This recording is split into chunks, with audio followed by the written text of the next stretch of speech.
El Ministerio Internacional Reinando en Plenitud presenta la cápsula profética. En esta preciosa hora quiero darle la bienvenida a todos a la cápsula profética de hoy. El tema que quiero compartir lo he llamado Vivimos los últimos días. Y quiero invitarles para que hagamos una oración. Amado Rey de Gloria, gracias por tu palabra. Gracias, Señor, por tanta bendición que tú has derramado sobre nuestras vidas en estos últimos tiempos. Son tiempos finales, son tiempos que para muchos son tiempos de angustia, pero que para nosotros como Iglesia del Cordero son tiempos maravillosos de restauración de todas las cosas, tiempos de bendición poderosa, tiempos de adquirir conocimiento y sabiduría como nunca antes, y de, por supuesto, poder estar listos para el glorioso momento en que tú vengas por tu iglesia. Gracias, Señor, por tu palabra en esta hora. Amén y amén. Como ya vimos, hermanos, estamos en Mateo 24 y vimos que el discurso del Señor en el monte de los Olivos fue el producto de la pregunta de 4 de sus discípulos que lo llamaron aparte para interrogarlo acerca de la destrucción del templo, del fin de los días y de las señales que habrían de venir antes de su venida. Pero es obvio que estos 4 discípulos no solo representan a la iglesia, sino también a la nación de Israel. Pues es evidente que su preocupación más grande e inmediata estaba dirigida hacia la destrucción del templo judío. Creo entonces que desde el Monte de los Olivos, Cristo dirigió su mirada hacia los últimos días de la historia humana. Y concretamente, como lo vemos en Mateo 24, al periodo de la tribulación y finalmente a su venida en gloria al finalizar estos 7 años. Pero el principio de su discurso, que encontramos del versículo 5 en adelante, nos ofrece primero una imagen de la iglesia actual, de lo que estamos viviendo actualmente. Pues dice la palabra en el versículo 5: porque vendrán muchos en mi nombre diciendo, yo soy el Cristo, y a muchos engañarán. Y oiréis de guerras y rumores de guerras. Mirad que no os turbéis, porque es necesario que todo esto acontezca, pero aún no es el fin. Porque se levantará nación contra nación y reino contra reino, y habrá pestes y hambres y terremotos en diferentes lugares. Y todo esto será principio de dolores.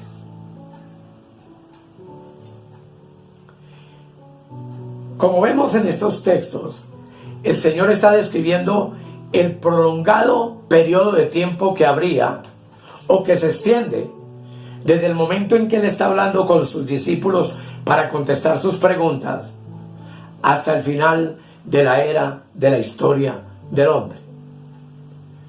Naturalmente, las guerras y los rumores de guerras no constituyen entonces la señal de que nos encontraríamos cerca del fin. Pues a través de toda la historia tú y yo sabemos que desde que Cristo ascendió al cielo hasta nuestros días siempre hemos escuchado acerca de conflictos, de guerras alrededor de todo el mundo.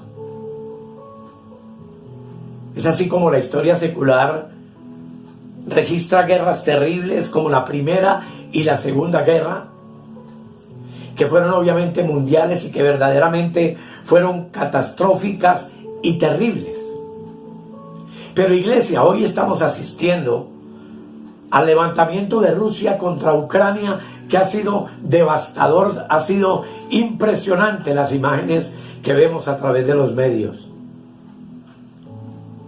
En una guerra, por supuesto, absurda y sin precedentes, pero con un profundo significado profético. Ha transcurrido ya un periodo largo desde la Segunda Guerra Mundial, en el pasado siglo, y el fin todavía no ha llegado. Así que lo único que podemos hacer es tomar en consideración la palabra del Señor, cuando nos pide que no nos turbemos por estos acontecimientos, pues estos aún no indican la proximidad del fin. Lo que sí nos queda claro, amados, y ojalá lo podamos entender, es que el ser humano y las organizaciones mundiales como las Naciones Unidas, la OTAN, son completamente incapaces de resolver cualquier conflicto. Pues ninguna de estas organizaciones, ni la Unión Europea, han podido detener a Rusia en esta masacre aterradora que está haciendo contra el pueblo ucraniano, por el cual oramos y por el cual sentimos gran dolor en esta hora como Iglesia de Cristo. Pero lo que sí tenemos que tener claros es que no habrá jamás paz hasta que venga el príncipe de paz, el Rey de Reyes y el Señor de los Señores, a establecer al final de la tribulación su reino milenial, que como usted y yo sabemos o veremos en el futuro, si no lo sabes, después de los 1000 años culminará de nuevo con una guerra catastrófica dirigida por Satanás, quien reunirá a todas las naciones de la tierra una vez más en Armagedón para la final batalla. Luego de 1000 años de paz, de gozo, de bendición sobre la tierra, del gobierno del Rey con su iglesia, habrá un nuevo levantamiento. Así entonces, el versículo 7 y 8 dice: porque se levantará nación contra nación y reino contra reino, y habrá pestes y hambres y terremotos en diferentes lugares, y todo esto será principio de dolores. Por lo tanto, estas son las características de toda la época, pero que no señales del fin. Pues dice el versículo 6, pero aún no es el fin. Porque tú y yo somos conscientes, y debemos serlo, amada iglesia, de que es evidente de que falsos cristos se han levantado a través de estos casi 2000 años. Rumores de guerras y terremotos ha habido en diferentes lugares. Y todo esto ha caracterizado la era de la iglesia. Aunque sí esperamos que todo esto se intensifica tremendamente a medida que nos acercamos al final. En este momento, uno de los grandes problemas de la humanidad es la explosión demográfica. Y es motivo de gran preocupación, porque mientras más seres humanos sabemos sobre la tierra, el hambre será mayor. Y no ignoramos, amados, de que esta guerra ucraniana, Rusia-Ucrania, ha traído como consecuencia y traerá grande hambre sobre las naciones de la tierra. Pues los principales productores de insumos para abonar la tierra y producir los frutos de la tierra por el campesino provienen tanto de Rusia como de Ucrania. Esta situación se va a agravar y es evidente. Sin embargo, no nos podemos alarmar, pues en el capítulo 6 de Apocalipsis se nos representa el hambre que produce muerte y produce todas las circunstancias que trae en un caballo negro. Dice Apocalipsis, y por favor leámoslo. Apocalipsis, que es el comienzo de la tribulación, el verdadero comienzo de los principios y dolores, cuando Cristo desate los sellos del juicio de Dios sobre la tierra. Dice el versículo 5, cuando abrió el tercer sello, oí al tercer ser viviente que decía, ven y mira. Y miré aquí un caballo negro, y el que lo montaba tenía una balanza en la mano. Y oí una voz en medio de los 4 seres vivientes que decía, 2 libras de trigo por 1 denario, es decir, 1 año de trabajo para poder comprar 2 libras de trigo, y 6 libras de cebada por 1 denario, pero no dañes el aceite ni el vino. Este caballo aún no ha aparecido, pero si miramos las circunstancias actuales, aparecerá indudablemente. Pero tenemos que tener en cuenta que esto ocurre únicamente luego del arrebatamiento de la iglesia, como lo comienza a narrar el libro de Apocalipsis del capítulo 6 en adelante. Lo que estamos comenzando a ver hoy, amados, es como el principio de dolores entonces de una mujer encinta, cuando está próxima a alumbrar, a tener su hijo, que por supuesto, lo hace en medio de tremendos dolores. Mateo 24, el versículo 9, entonces nos dice también, Mateo 24, verso 9. Entonces dice, os entregarán a tribulación y os matarán, y seréis aborrecidos de todas las gentes por causa de mi nombre. Y este pasaje bíblico, amados, es el lugar donde el Señor comienza a hablar del periodo de la tribulación, indudablemente. Nosotros estamos hoy viviendo la época de la iglesia, que algunos prefieren llamar este tiempo como la era del Espíritu Santo, y que a mí me gusta mucho llamarla la dispensación de la gracia. Pero cuando esto termine, nosotros nos daremos cuenta entonces de que el pueblo de Israel sufrirá tremendamente los rigores de la tribulación sobre la tierra. En uno de los estudios anteriores aprendimos cómo la Biblia clasifica a la humanidad en 3 grupos, y lo vimos en el tema anterior: los judíos, los gentiles o personas de las demás naciones, y la iglesia de Dios, que sabemos que está compuesta de judíos creyentes y de gentiles que se han convertido de todo corazón a Cristo. Eso lo destaca el apóstol Pablo en su primera carta a los Corintios 10:32, que yo te invito para que lo leas. Lo que implica que aún en esta época, hoy, Dios está llamando a personas de entre los judíos y de entre las demás naciones de la tierra para formar el pueblo que cree en Él, que constituye el tercer grupo, y ese tercer grupo, por supuesto, que es la iglesia. Pero cuando este tercer grupo es removido de sobre la faz de la tierra en un momento determinado y conocido por el Señor, será entonces, mis amados, cuando el periodo de la tribulación comience.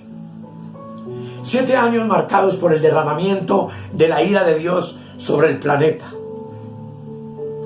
Y estoy convencido de que el versículo 9 habla de ese comienzo, de ese principio de dolores terrible.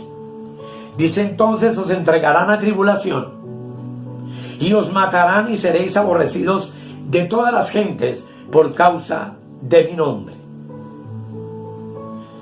¿Y a quiénes se pueden dirigir estas palabras? Evidentemente, no a la iglesia, sino a la nación de Israel y a todos los creyentes tibios que ya vimos en un tema anterior, están representados por las vírgenes insensatas que se quedaron de poder entrar a las bodas del Cordero y que experimentarán una oposición implacable, una persecución sin límite y la más grande aflicción a nivel mundial.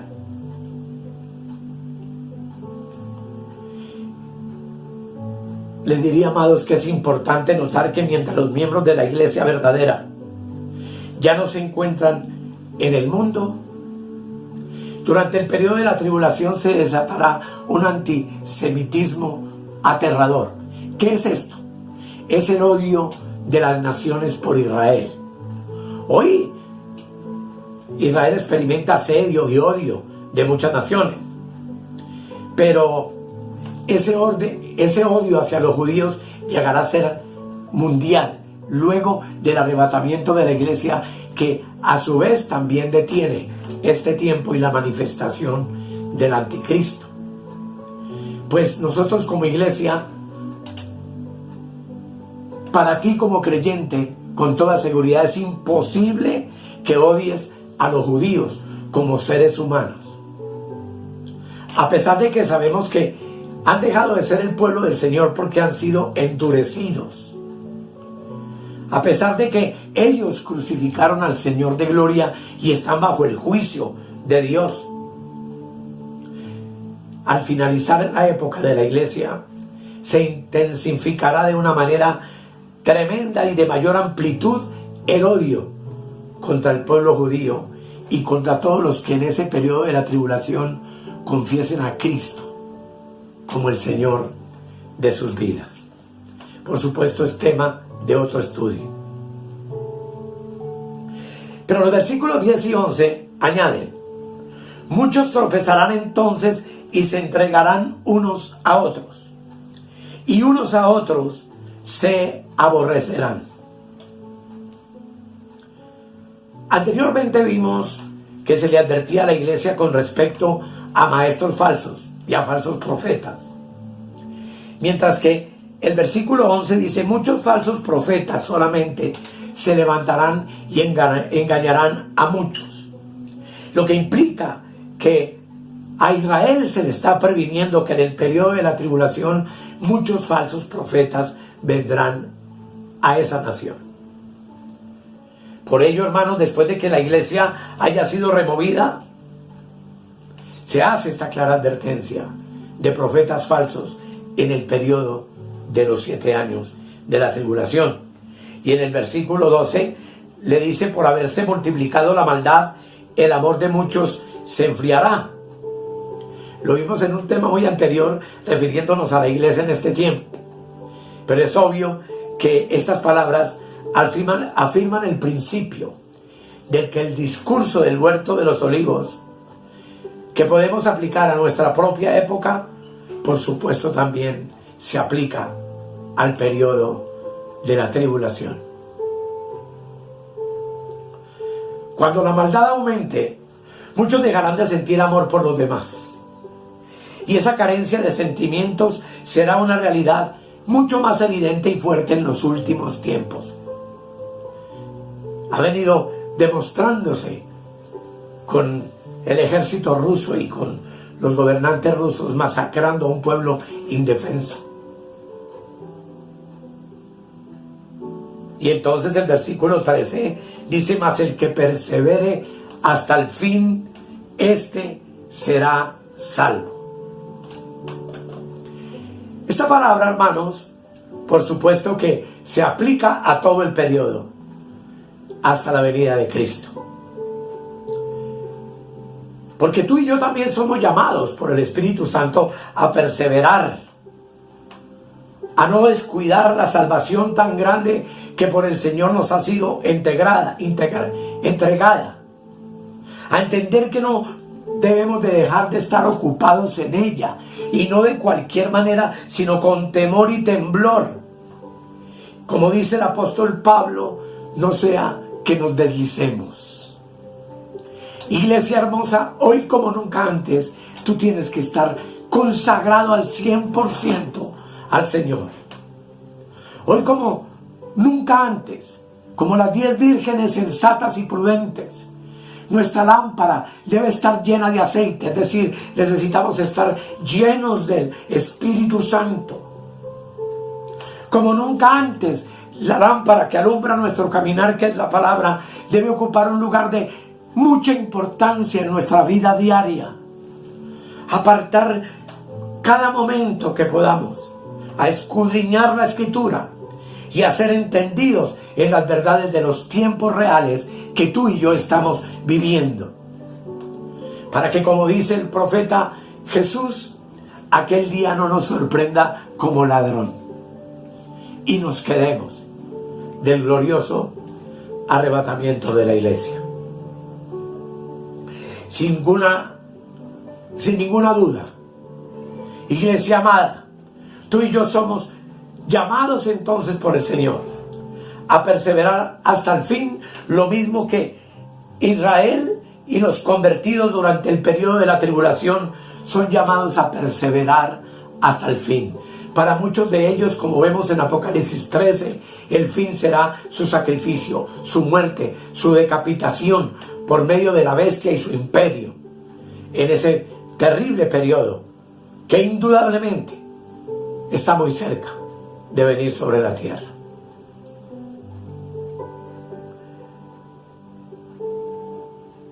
Y amados,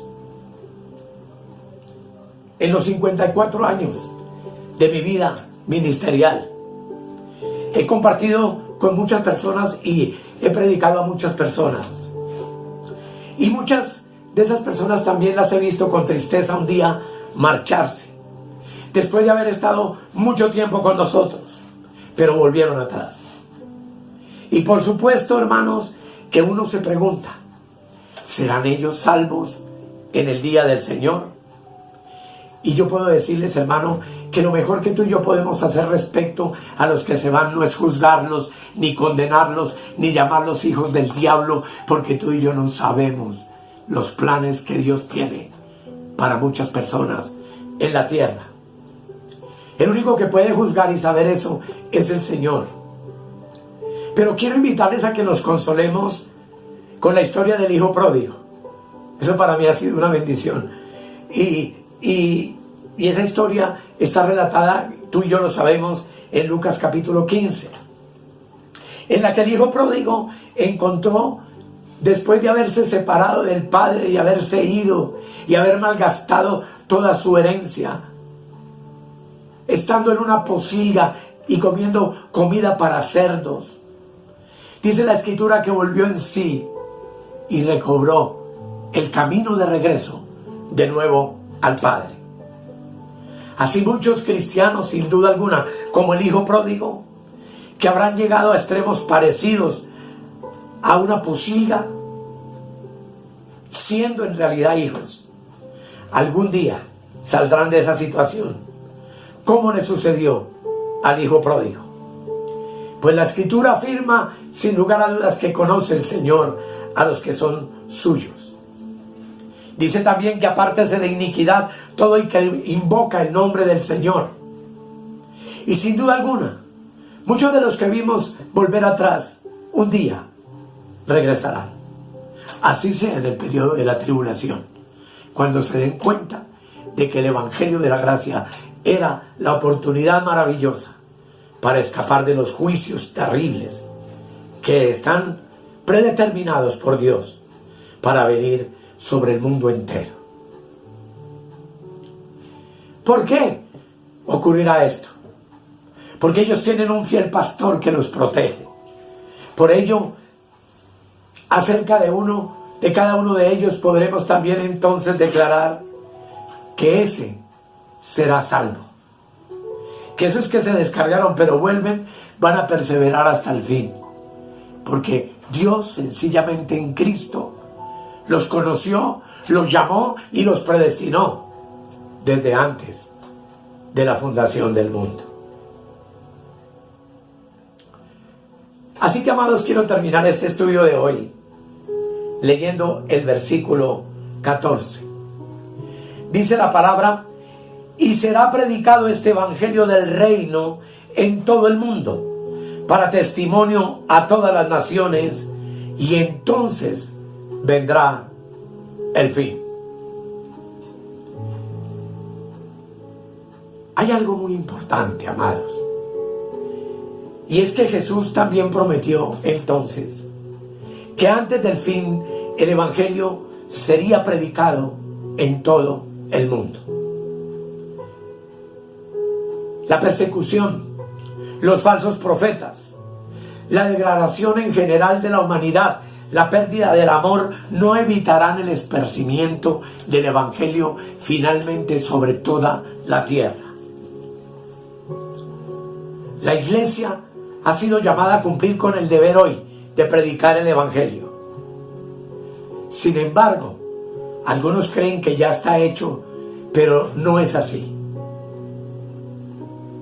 Pues en Apocalipsis, en medio del periodo tremendo de la tribulación, dice el capítulo 14, el versículo 6 y el 7 lo siguiente.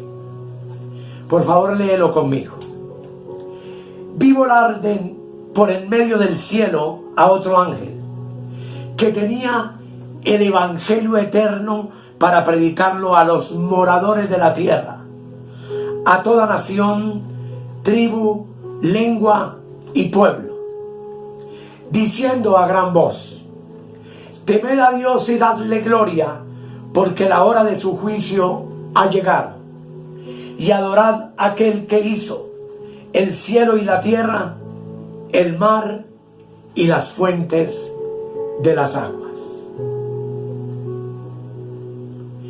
Cuando Jesús habla del Evangelio del Reino, hace referencia indudablemente a aquel que también predicó Juan el Bautista.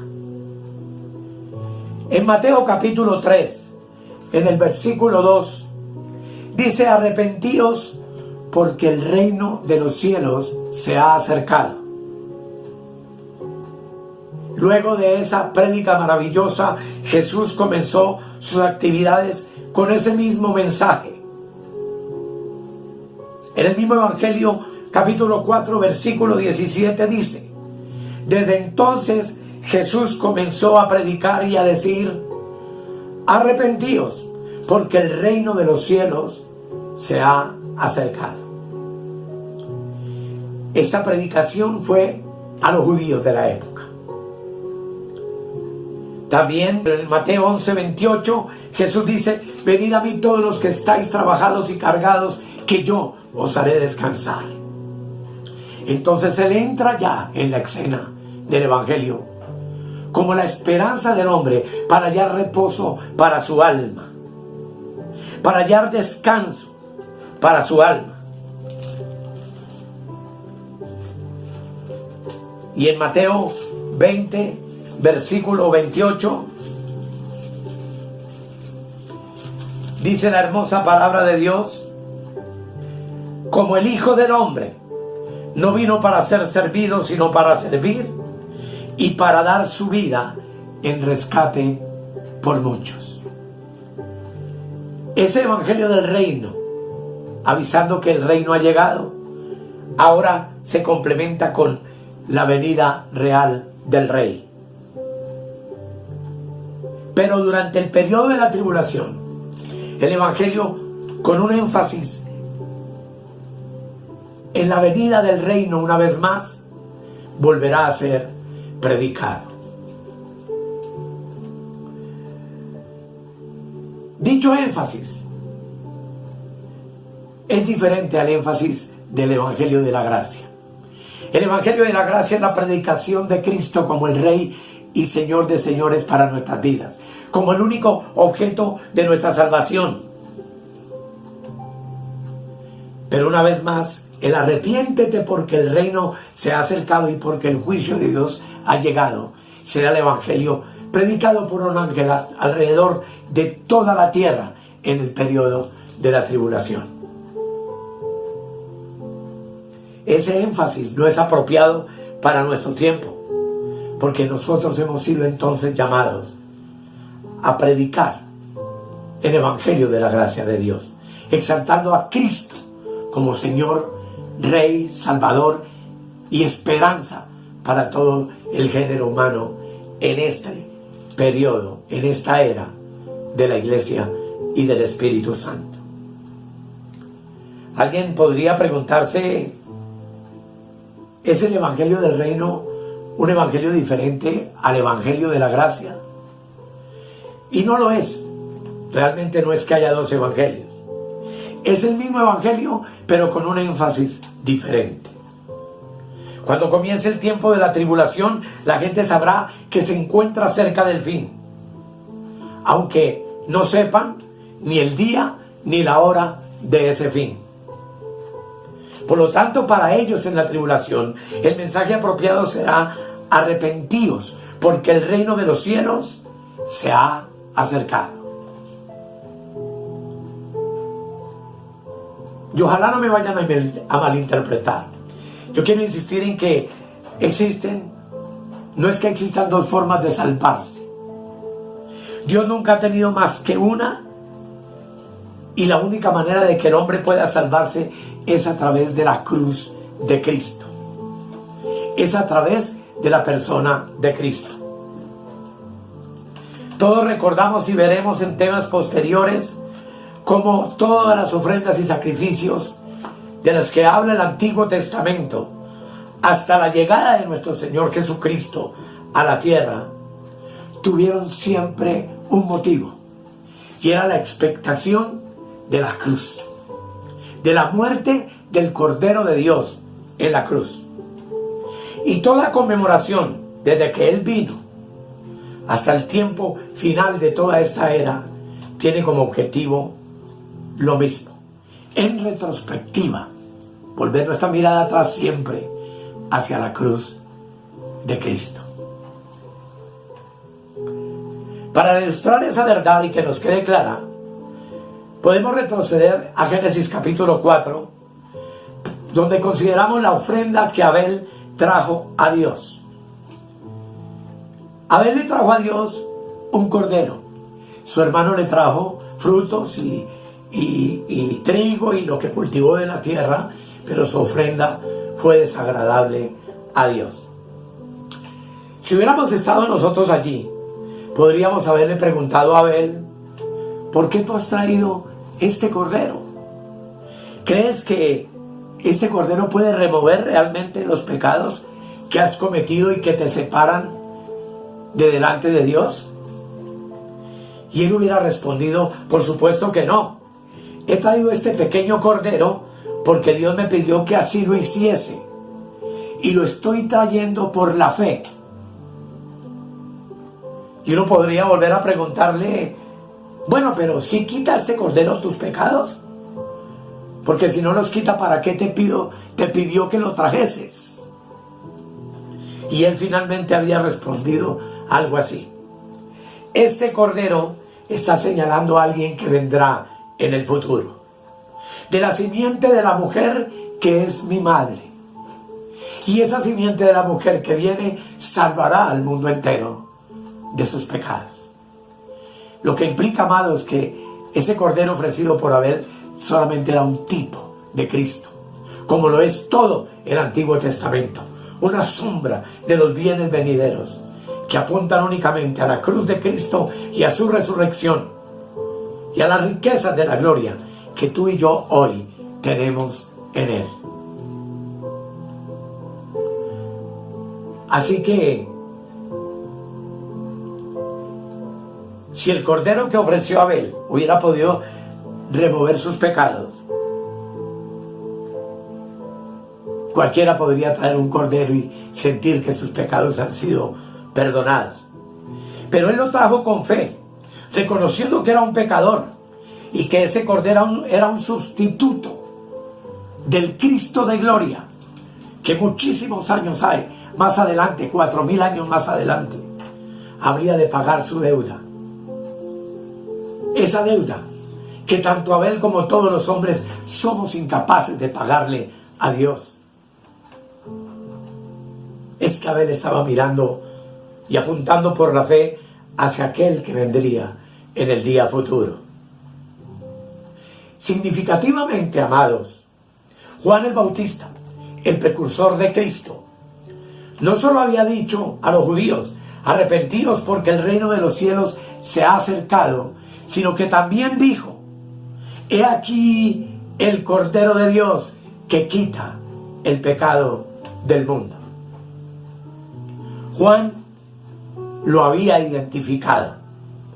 Antes de la llegada de Cristo, todo el que venía a Dios de acuerdo con su plan y sus condiciones anteriores era salvo anticipadamente por ofrecer un cordero y derramar su sangre.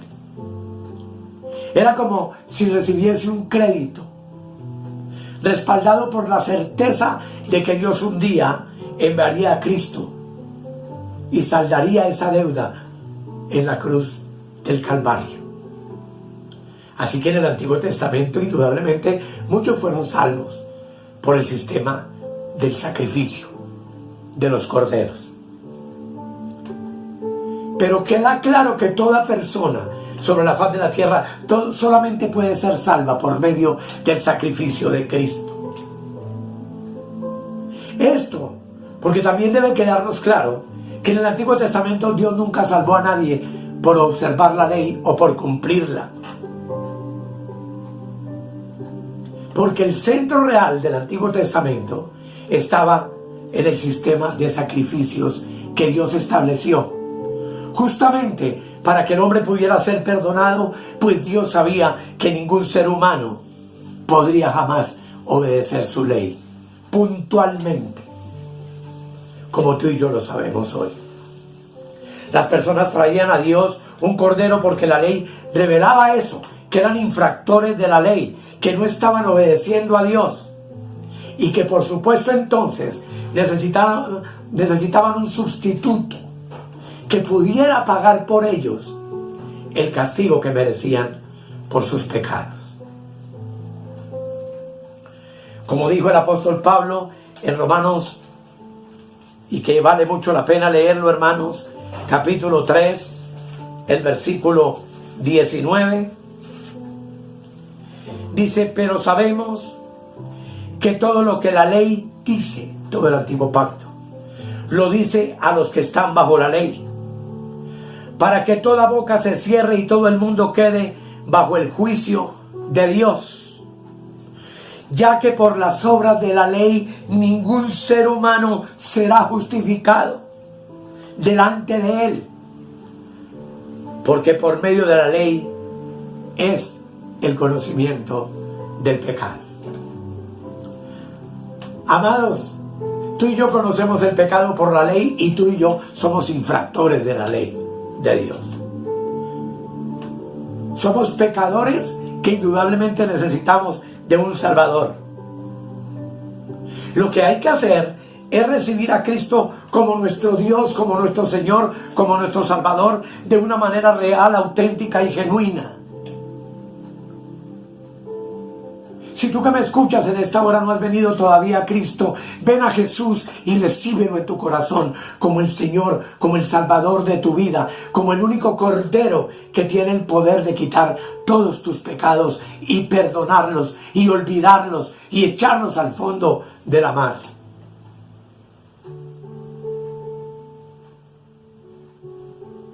Y es algo que urge que todo el mundo haga hoy, antes de que el soberano Rey del universo venga como juez sobre toda la tierra en el periodo de los 7 años para derramar la ira de Dios sobre los moradores de la tierra. Ojo, moradores de la tierra. Tú como iglesia y yo como iglesia no somos moradores de la tierra, somos moradores del cielo. Somos hombres y mujeres del Espíritu. Somos hombres y mujeres celestiales que hemos puesto toda nuestra confianza en Dios y en Cristo. Y somos salvos hoy por medio de la fe. Que el Señor, amados, nos ayude. Que el Señor nos permita entender y discernir su verdad y su palabra, y discernir los tiempos que hoy estamos viviendo. Son cerca de los últimos. son cerca del principio de dolores que viene sobre la tierra. Y si tú y yo no estamos preparados, fervientes en el Espíritu, amando la venida del Señor, unidos como iglesia de Cristo, como fundamento de nuestra fe, clamando juntos, sí, ven Señor Jesús, vamos a estar en un riesgo grande de quedarnos como las vírgenes insensatas, que no tuvieron sus lámparas encendidas, pues se les acabó el aceite.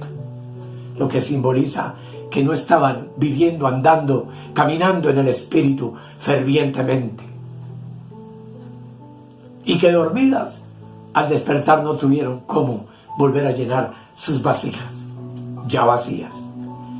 Y por ende, la puerta se cerró y se quedaron para el lloro y el crujir de dientes en el terrible tiempo de la tribulación. Hoy como iglesia tú y yo podemos ser salvos por la fe en Cristo y por vivir Cristo, de lo cual hablaré en el futuro. Pero en la tribulación, cada uno de los que se quedaron y de los que se conviertan en ese periodo al Señor, incluso los judíos que se conviertan, tendrán que pagar con sus vidas, con un sacrificio, con su muerte, el sello de su salvación. Pues dice que al anticristo se le dará poder sobre los santos para vencerlos. Y muchos que eviten la marca, el sello de la bestia en sus vidas, morirán. Morirán martirizados, y no de cualquier manera, seguramente de una manera terrible y dolorosa. Amados, estemos listos y preparados. El fin de todas las cosas está cerca. El día y la hora no lo sabemos, pero por los tiempos que estamos viviendo y porque sabemos que los 2000 años de la era de la gracia de la iglesia están por terminar y estamos muy cerca de ese fin, también el arrebatamiento de la iglesia, la manifestación del anticristo, el hombre de pecado, los 7 años de la tribulación, la reconstrucción del templo judío está a la puerta. Así que solo me queda alentarlos a que nos animemos y como nunca antes nos ocupemos del Espíritu Santo, de vivir en el Espíritu, de aprender del Espíritu tantas cosas que hay para compartir con los santos. Vamos a orar. Mi Señor, todo esto emociona grandemente mi espíritu. Y yo te ruego, Señor, que a mis hermanos y a mí nos ayudes a comprender estas verdades. Que tú nos ayudes a entender que Cristo es nuestra tierra prometida. Que Cristo es nuestra Jerusalén celestial. Que tú nos ayudes a entender que en Cristo estamos completos sin que nos falte cosa alguna. Y que tú nos permitas ser enseñados de cómo vivir la plenitud de Cristo. Para que llenos del Espíritu Santo estemos cada día, cada minuto, cada segundo aguardando tu gloriosa venida por nosotros. Cuando tú has prometido la resurrección de los que han dormido en ti y la transformación de estos cuerpos mortales en un cuerpo semejante al cuerpo de la gloria tuya, para ir primero al tribunal de Cristo y luego a las gloriosas bodas del Cordero. Gracias Padre, gracias Hijo y gracias Espíritu Santo por esta salvación tan grande. Amados, perdónenme que me emociono a veces, me enredo para hablar a veces, pero es que esto es trascendental para tu vida y para la mía. Y continuaremos adelante. Yo solo quiero que tú reconozcas tu necesidad de estar listo. Y gracias por la paciencia y la atención que me brindas a través de estos temas. Que el Señor te continúe bendiciendo.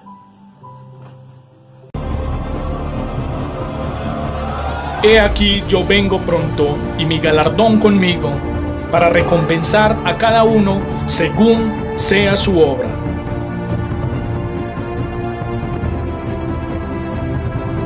Bendiciones para todos, y suscríbete en nuestro canal de YouTube o escríbenos al correo electrónico reinandoenplenitud@gmail.com.